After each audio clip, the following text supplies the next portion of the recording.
اعوذ باللہ من الشیطان الرجیم بسم اللہ الرحمن الرحیم اللہم صلی علی سیدنا محمد معدن الجود والکرم وآلہ وسلم۔ سامعین و ناظرین اکرام، السلام علیکم ورحمۃ اللہ وبرکاتہ۔ آج کا ہمارا موضوع یہ ہے کہ ایمان باللہ کا حقیقی معنی کیا ہے۔ دیکھیں، ایمان باللہ چونکہ ہماری ایمانیات اور عقائد کا تعلق اور بنیادی باتیں تین ہیں: اللہ پر ایمان، آخرت پر ایمان اور اس کے رسول پر ایمان۔ یہ تین باتیں قرآن ہمیں بتاتا ہے کہ یعنی قرآن کی جو موضوعات ہیں اس میں یہ تین بنیادی موضوعات ہیں، اگرچہ ہمیں کوئی دلچسپی نہیں ہے کہ قرآن کا موضوع ہے کیا، کوئی سوال ہی نہیں کرتا کہ قرآن کا موضوع کیا ہے، یہ کیوں اترا ہے، کوئی سوال نہیں کرتا۔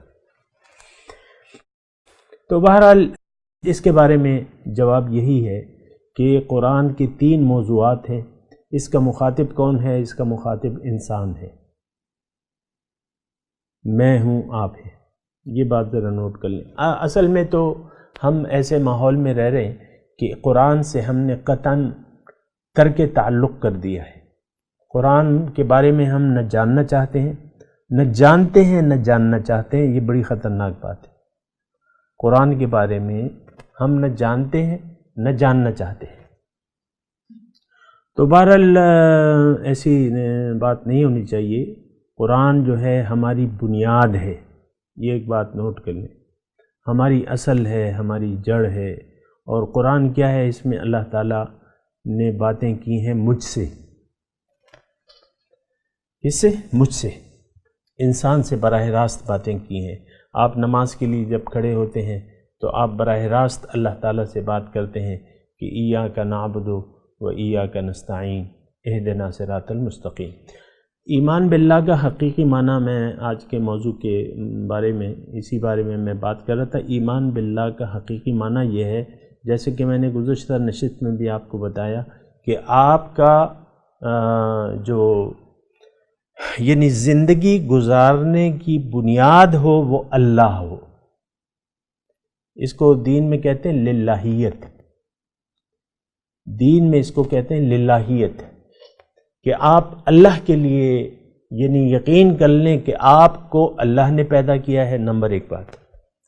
دوسری، آپ کا یہ یقین ہونا چاہیے کہ اللہ تعالیٰ نے مجھے اپنے لیے پیدا کیا ہے اور اللہ تعالیٰ مجھے اپنی طرف بلا رہا ہے، آ جاؤ بندے میرے پاس آ جاؤ، تھوڑی سی کوشش کرو اور تو میں تمہارے اپنے راستے تمہارے لیے کھول دوں گا۔ اللہ تعالیٰ نے قرآن میں ایک بہت پیاری آیت ہے کہ والذین جاہدوا فینا لنہدینہم سبلنا، جو محنت کرتے ہیں میرے بارے میں، والذین جاہدوا فینا، ہمارے بارے میں جو لوگ کوشش کرتے ہیں انہیں میں اپنے راستے، بہت زیادہ راستے کھول دوں۔ لنہدینہم سبلنا، ہم اپنے راستے بہت زیادہ کھول دیں گے اس کو۔ کیوں نہ کھولیں؟ ان اللہ لمع المحسنین، اللہ تعالیٰ تو مخلصوں کے ساتھ ہے، یعنی اللہ تعالیٰ کی رحمت جو ہے مخلصوں کے ساتھ ہے، یعنی جو صرف اللہ کو چاہتے ہیں۔ یریدون وجہ اللہ، جو اللہ کی ذات کے خواہش مند ہیں۔ اور ایسے لوگوں کو اللہ تعالیٰ نے یعنی کہا بھی ہے، اپنے حبیب سے یہ کہا ہے کہ وَلَا تَطْرُدِ الَّذِينَ يَدْعُونَ رَبَّهُمْ بِالْغَدَاةِ وَالْعَشِيِّ يُرِيدُونَ وَجْهَهُ، کہ آپ اپنی محفل سے ان لوگوں کو نہ ہٹائیے جو صبح و شام اللہ کو پکارتے رہتے ہیں اور چاہتے کیا ہیں؟ مکھڑے کے طالب۔ ہماری سوچ تو یہ نہیں ہے،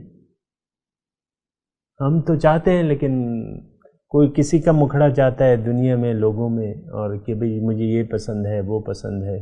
پھر مختلف اپنی محبتوں کے ہمارے مراکز ہیں، انہی سے ہم محبت کرتے رہتے ہیں۔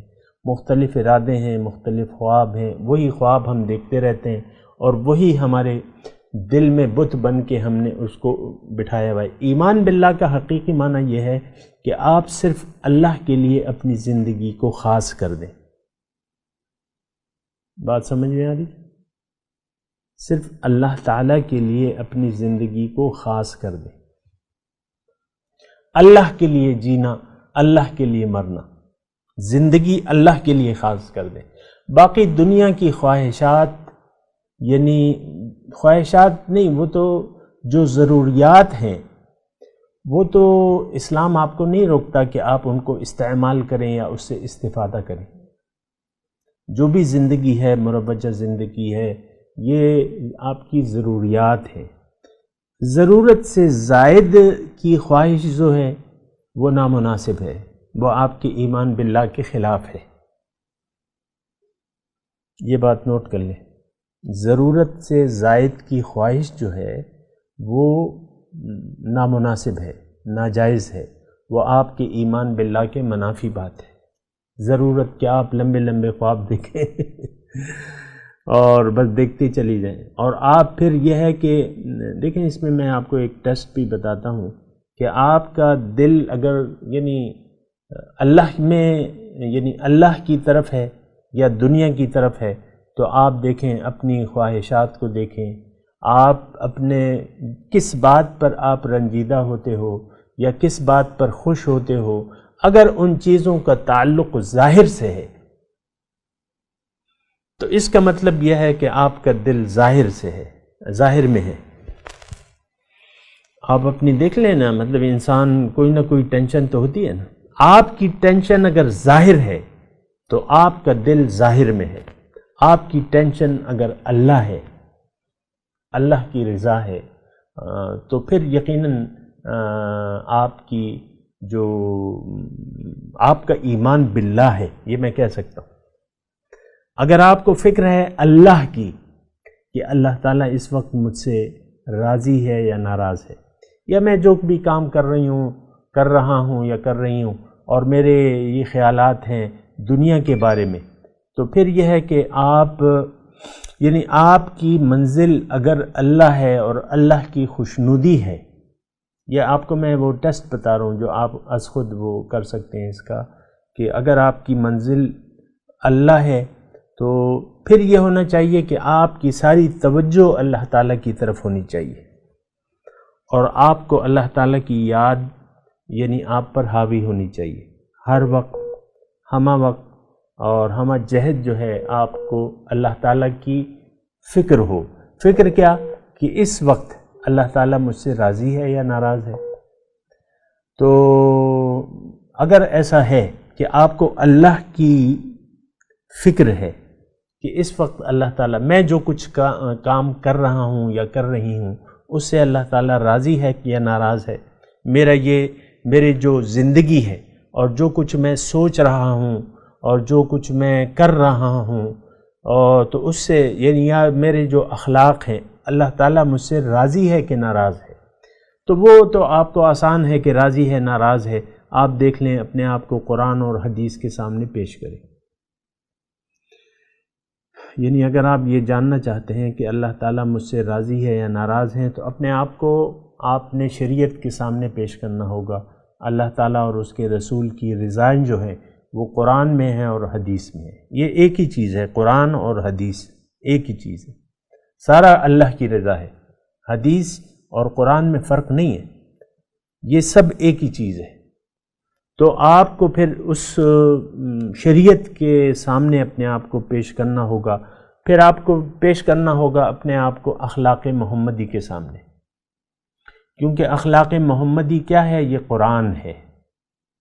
امی عائشہ سے پوچھا تھا نا ایک شخص نے آ کے کہ امی جان مجھے بتائیں کہ کیف کان خلق رسول اللہ صلی اللہ علیہ وسلم، امی جان یہ مجھے بتائیں حضور صلی اللہ علیہ وسلم کا خلق کیسا، اخلاق کیسے تھے، ان کے کیسے معاملات تھے، کیسے اخلاق تھے، کس طرح باتیں کرتے تھے، یا کیا کیا کرتے تھے، کیا کیا نہیں کرتے تھے، سارا مجھے کچھ آپ بتائیں۔ تو امی جان نے بڑا مختصر جواب دیا کہ انہوں نے کہا کہ اے سائل، کیا تم نے قرآن کو نہیں پڑھا ہے؟ انہوں نے کہا پڑھا تو ہے۔ تو جواب دیا امی عائشہ نے کہ کان خلقہ القرآن، ان کے اخلاق تو قرآن تھے۔ اور اگر میں یہ بات کہوں کہ اس وقت تو قرآن سے ہم نے قطعی طور پہ لا تعلقی اختیار کر لی ہے، اگر آپ دیکھیں اور سوچیں، قرآن کو بطور کتاب ہدایت ہم نہیں پڑھتے، قرآن کو ہم صرف ناظرہ پڑھتے ہیں اور تلاوت کرتے ہیں، تلاوت سنتے بھی ہیں۔ لوگ تراویح کا اہتمام کرتے ہیں، اس میں قرآن مطلب یہ ہے کہ لوگ سنتے ہیں اور سننا چاہتے ہیں، صرف الفاظ سننا چاہتے ہیں، معنی نہیں سمجھنا چاہتے۔ قرآن فہمی ہماری کتاب میں نہیں ہے۔ وآخر دعوانا ان الحمد للہ رب العالمین۔ مولاي صل وسلم دائما ابدا على حبيبك خير الخلق كلهم